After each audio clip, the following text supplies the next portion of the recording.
नमस्कार दर्शकों, स्वागत है आप सभी का आपके अपने लोकप्रिय YouTube चैनल धर्म ज्ञान में। प्यारे दर्शकों, आज की कहानी बहुत ही अच्छी कहानी है और जीवन को मोटिवेट करने वाली कहानी है। प्यारे दर्शकों, आज की जो कहानी है वो एक धार्मिक कहानी ना होकर के एक बलिदानी कहानी है, एक वीरांगना की कहानी है। प्यारे दर्शकों, आज तक आपने रानी लक्ष्मीबाई के विषय में खूब पढ़ा होगा और उनकी शौर्य गाथा खूब सुनी होगी, लेकिन प्यारे दर्शकों, क्या आपने रानी लक्ष्मीबाई की जैसी अन्य वीरांगनाओं के बारे में भी पढ़ा है, सुना है या नहीं सुना है?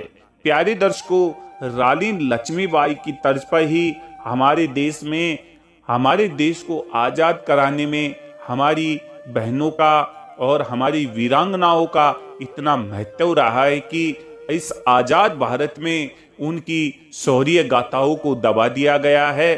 पता नहीं किस प्रकार है जो उनके साथ भेदभाव किया गया है और उनकी शौर्य गाथाओं को आज के आजाद भारत में ना तो किताबों में छापी जा रही है और ना ही इन बच्चों को सुनाई जा रही है। लेकिन प्यारे दर्शकों, अब आपको घबराने की जरूरत नहीं है। हम इस चैनल के माध्यम से आजाद भारत के सभी दीवानों की कहानियां और आजाद भारत के लिए जिन जिन महापुरुषों ने बलिदान दिया है उनकी शौर्य गाथा इस चैनल के माध्यम से हम आप तक पहुंचाते रहेंगे। प्यारे दर्शकों, आज की जो कहानी है, आज की जो जानकारी है वो रानी अवंतीबाई की कहानी है। प्यारे दर्शकों, बहुत ही अच्छी कहानी है और जीवन को मोटिवेट करने वाली कहानी है। प्यारे दर्शकों, यह भारत देश के शौर्य और पराक्रम से भरा हुआ देश की कहानी है। प्यारे दर्शकों, किस प्रकार रानी अवंतीबाई ने अंग्रेजों के दांत खट्टे कर दिए थे और किस प्रकार 4000 सेनानियों के साथ अंग्रेजों से रणभूमि में तलवार लेकर किस प्रकार लड़ी थी, वो सब आज हम आपको इस कहानी में, इस जानकारी में, पूरी जानकारी में आपको बताने वाले हैं। साथ ही साथ इस कहानी को सुनने से आपके रोंगटे खड़े हो जाएंगे और आप भी सोचेंगे कि वाह, लक्ष्मीबाई से भी ज्यादा ताकतवर और बलिदानी ये रानी है। तो प्यारे दर्शकों, इस कहानी को सुनने के लिए आप सभी को वीडियो के अंत तक बने रहना है। साथ ही साथ एक छोटी सी रिक्वेस्ट और करना चाहूंगा मैं मित्रों, अगर आप इस चैनल पर नए जुड़े हैं तो चैनल को सब्सक्राइब कर ले और बेल आइकन को ऑन कर ले। साथ ही साथ कमेंट बॉक्स में एक बार उस भारत माता के लिए जय भारत माता जरूर कमेंट्स कर दे। प्यारे दर्शकों, आज की कहानी शुरू करते हैं। दर्शकों, यह भारत देश है जो शौर्य और पराक्रम से भरा हुआ देश है।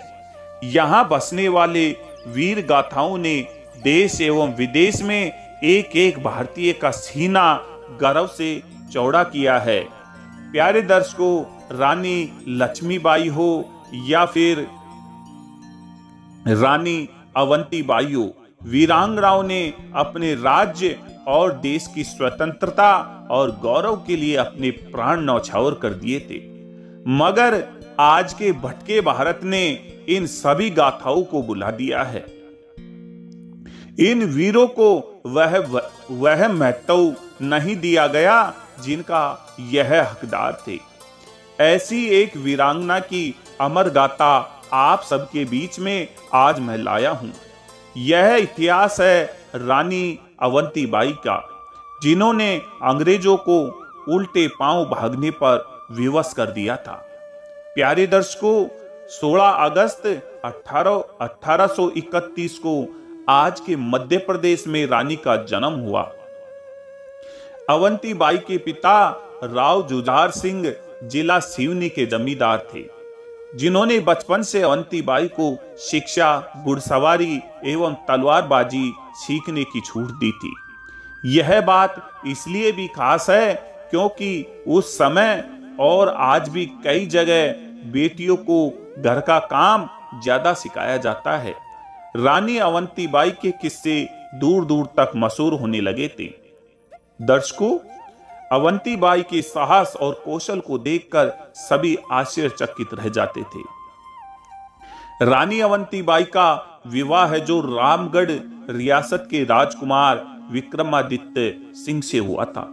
वर्ष 1850 में अपने पिता की मृत्यु के उपरांत राजकुमार विक्रमादित्य ने राजा का पदभार संभाला। दर्शकों, रानी अवंतीबाई के दो पुत्र हुए जिनका नाम था अमान सिंह एवं शेर सिंह। राजकाज संभालने के कुछ समय बाद ही राजा अस्वस्थ रहने लगे। नौबत यह आन पड़ी थी कि उनसे रियासत का काम संभालना दूभर हो गया। उस समय दोनों राजकुमार भी छोटे थे, जिस वजह से राजकाज कौन संभालेगा इस पर दुविधा की स्थिति पैदा हो गई थी, जिसके पश्चात रानी अवंतीबाई ने राजकाज संभालने का निर्णय लिया। दर्शकों, अंग्रेजी शासन ने अपने साम्राज्य के विस्तार में हर संभव प्रयास कर रहा था।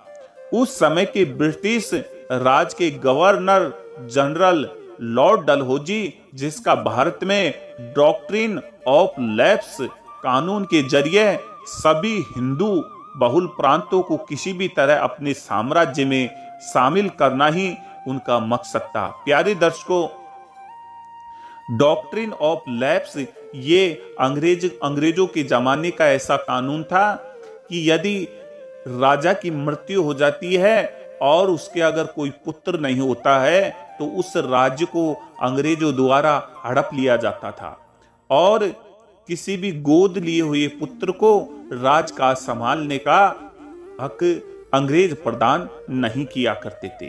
तो प्यारे दर्शकों, तब अंग्रेज इसी कानून के जरिए डॉक्टर ऑफ लैप्स, इसी कानून के जरिए वह कानपुर, झांसी, नागपुर, सतारा, जैतपुर, संबलपुर, उदयपुर और करौली इत्यादि रियासतों को हड़प चुका था। जब राजा के अस्वस्थ रहने की भनक अंग्रेजी हुकूमत तक पहुंची तो डलहौजी की नजर इस रियासत पर भी पड़ी और उसने रियासत को अंग्रेजी हुकूमत के अधीन लाने का फैसला किया, जिसके उपरांत रानी अवंतीबाई को अयोग्य घोषित कर सत्ता को हड़प लिया गया। इसे रानी अवंतीबाई ने स्वयं के साथ साथ स्वतंत्रता का भी अपमान समझा। सन 1857 में जब संपूर्ण देश में स्वतंत्रता की आग जन्मी थी, तब इस आग की लपटें रानी अवंतीबाई तक भी पहुंची, जिसके तत्पश्चात ही उन्होंने संग्राम में कूदने का फैसला किया। रानी अवंतीबाई के साथ साथ अन्य साथी रियासतों ने भी संग्राम में कूदने का फैसला किया और ये सब रानी द्वारा लिखे गए खतों की वजह से संभव हुआ। इस समय रानी लगभग 4000 स्वतंत्रता सेनानियों का नेतृत्व कर रही थी, जो कि देश और स्वतंत्रता के लिए मर मिटने के लिए भी तैयार थे। प्यारे दर्शकों, भारतीय वीरों ने अंग्रेजों के साथ खेरी गांव में हुए पहले झड़प में उन गोरों के दांत खट्टे कर दिए। गोरों ने यह नहीं सोचा था कि भारतीय शेर उन पर भारी पड़ेंगे। रानी अवंतीबाई द्वारा बनाई गई रणनीति का ही यह नतीजा था कि अंग्रेजों को भागने पर मजबूर होना पड़ा और मंडरा क्षेत्र रानी अवंतीबाई के अधीन आ गया। जब इस घटना की खबर ब्रिटिश प्रशासन को लगी तो वह सब बौखला गए, किंतु वह यह भी जानते थे कि इन भारतीय शेरों से भिड़ना आसान काम नहीं होगा। तब गोरों ने पहले से कई ज्यादा पूर्ण रणनीति अपनाई। इस बार हुए झड़प में हमारे देशभक्त मशीन गनों और बर्बरता के सामने नहीं टिक पाए और अंततः रानी को जान बचाने के लिए और इस संग्राम को जीवित रखने के लिए देवीरगढ़ के जंगलों में भागना पड़ा। अंग्रेजों द्वारा देशभक्तों की हत्या की आग अभी भी रानी के सीने में दधक रही थी और रानी अवंतीबाई उन वीरांगनाओं में से थी जिन्होंने हारना है जो सीखा ही नहीं था। रानी अवंतीबाई ने पुनः सेना एकत्र कर अंग्रेजों के शिविर पर हमला बोल दिया, किंतु फिर एक बार आजादी के मतवालों को मशीन गनों द्वारा रौंद दिया गया। जब रानी ने स्वयं को अंग्रेजों से गिरते हुए देखा, तब उन्होंने बंधक के रूप में नहीं, स्वतंत्र मरने का फैसला किया और अपने ही तलवार से खुद के प्राण ले लिए।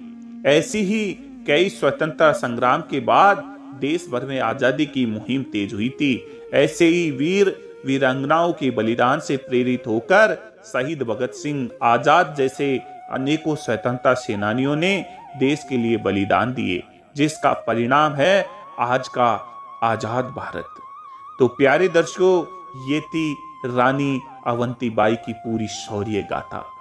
आशा करते हैं, उम्मीद करते हैं आपको रानी अवंतीबाई की यह शौर्य गाथा बहुत पसंद आई होगी। प्यारे दर्शकों, आपको भी अपने बच्चों को रानी अवंतीबाई की इस शौर्य गाथा को जरूर सुनानी चाहिए कि किस प्रकार कितनी बलवान और कितनी निडर और ताकतवर ऐसी हमारी देश में वीरांगनाओं का जन्म हुआ था, जिनके कारण हमारा देश आज आजाद हुआ है और हम आजाद भारत में आज से चैन और सुख चैन से रह रहे हैं। तो प्यारे दर्शकों, इस कहानी को अपने सभी इष्ट मित्रों को भी जरूर शेयर करिएगा। तो प्यारे दर्शकों, मिलते हैं एक और नई कहानी के साथ, एक और नई जानकारी के साथ। तब तक के लिए जय श्री राधे, जय श्री श्याम।